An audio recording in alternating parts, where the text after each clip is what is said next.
কক্সবাজারে আসার পর থেকেই দেখছি এই মাছটা সারা বছর জুড়ে পাওয়া যায় এখানকার বাজারে। তবে শীতকালে যেগুলো পাওয়া যায় ওগুলো একদমই ফ্রেশ, খেতেও অনেক মজা। শীত যদিও এখানে একদমই পড়ছে না, এখনো অনেকটাই গরম, তারপরেও শীতের বাজার তো উঠতে শুরু করেছে। বিশেষ করে সামুদ্রিক কিছু কিছু মাছ এই সিজনে যেগুলো উঠে অনেক বেশি সুস্বাদু। এই মাছটা একদমই তরতাজা, নিশ্চয়ই দেখে বুঝতে পারছেন।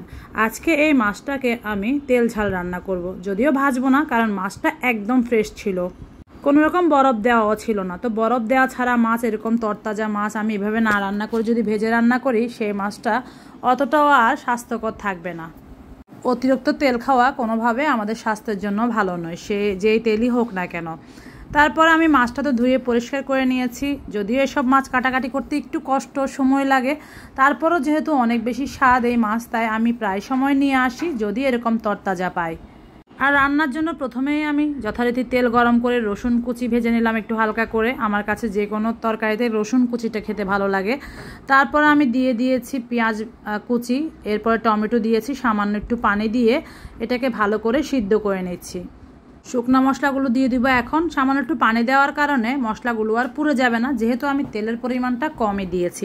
বেশি করে তেল দিয়ে যদি আপনি রান্না করেন, সেক্ষেত্রে পানিটা না দিলেও চলবে, তেলের মধ্যে মশলাটা কষিয়ে নেবেন। হলুদ আর জিরা ধনিয়া দিয়ে আমি মশলাটাকে ভালো করে কষিয়ে নিয়েছি। দেখতে পাচ্ছেন কালারটা কত সুন্দর এসেছে। তেলের মধ্যে যদি মশলাটা এভাবে কষিয়ে নেওয়া হয় তাহলে অনেক সুন্দর আসে। এই ফাঁকে কিন্তু আমি লাল মরিচের গুঁড়াও দিয়েছি, সেটাই হয়তো স্কিপ হয়ে গিয়েছে ভিডিওটা। তারপরে দিয়েছি আমি সামান্য একটু গোলমরিচের গুঁড়া। এই মাছের সাথে গোলমরিচের ফ্লেভারটা কিন্তু খুব ভালো লাগবে, আর যে কোনো মাছের সাথেই দেখবেন গোলমরিচটা দিলে খেতে অনেক বেশি ভালো লাগে, সুন্দর একটা ফ্লেভার পাওয়া যায়। মশলা যখন কষে গিয়েছে, তেল উঠা উঠা ভাব হয়ে গিয়েছে, তখন আমি ওই মাছগুলো একটা একটা করে বিছিয়ে দিয়েছি। যেহেতু নরম মাছ, টাটকা মাছ, বেশি নাড়াচাড়া করলে একদম ভেঙে গলে যাবে, দেখতেও ভালো লাগবে না, খেতেও ভালো লাগবে না। তো আমি মাছগুলো দিয়ে ঢাকনা দিয়ে একটা পাশ কিছুক্ষণ রান্না করে নিয়েছি। তারপরে আমি এখন একটা একটা করে আলতো হাতে মাছগুলো উল্টে দিচ্ছি। একদমই শক্ত হাতে মাছগুলো উল্টানো যাবে না, তাহলে কিন্তু ভেঙে যাবে, আর ভেঙে গেলে তো স্বাভাবিকভাবে কোনো তরকারি দেখতে ভালো লাগে না। তারপর ঢাকনা দিয়ে অল্প আঁচে আমি মাছটাকে খুব ভালো করে কষিয়ে নিয়েছি। এখন খুব সামান্য এই হাফ কাপের মতো পানি আমি ঝোলের জন্য দিয়ে দিয়েছি।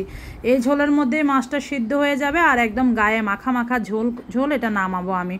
এটা খেতে কিন্তু অনেক মজা। কারা কারা খেয়েছেন তারা অবশ্যই জানাবেন। আর যারা আমার ভিডিও দেখেন তাদের মধ্যে কিন্তু অনেকে এইসব মাছ খেয়ে থাকেন, কারণ আমি যেহেতু এই দিকের মানুষ, আমার সাথে যারা অ্যাড আছেন বা আমার ভিডিও দেখেন অনেকেই আছেন হয়তো এদিককার মানুষ, কিন্তু যারা এদিকের না তারা হয়তো বা না খেয়ে থাকতে পারেন।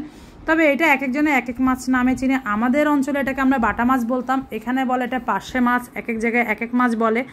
তো আমি কাঁচামরিচ দিয়ে নিয়েছিলাম কয়েকটা ঝালের জন্য বা ফ্লেভারের জন্য। এরপরে রান্না শেষে ধনিয়া পাতা উপর থেকে ছড়িয়ে দিয়েছি। শীতকালে যে কোনো তরকারির সাথে আমি ধনিয়া পাতা দেই, আর আপনারা যদি ধনিয়া পাতার স্বাস্থ্য উপকারিতা জানেন তাহলে আপনারাও সব তরকারিতে ব্যবহার করবেন। খুব উপকারী একটা জিনিস, অনেকে অনেক কিছুর সাথে দেন না, কিন্তু আমি প্রায় সব তরকারির সাথেই দিয়ে নিই। আমার রান্না শেষ, দেখেন কালারটা কত সুন্দর এসেছে। দেখে মনে হচ্ছে না এখনই এই মাছ আর ঝোল দিয়ে এক থালা ভাত নিয়ে বসে যাই। বাটিতে ঢেলে নিলাম। দেখতে যেমন লোভনীয় হয়েছে, খেতেও তেমন সুস্বাদু হয়েছে। আশা করছি আপনাদের কাছে আমার আজকের ভিডিওটাও ভালো লেগেছে।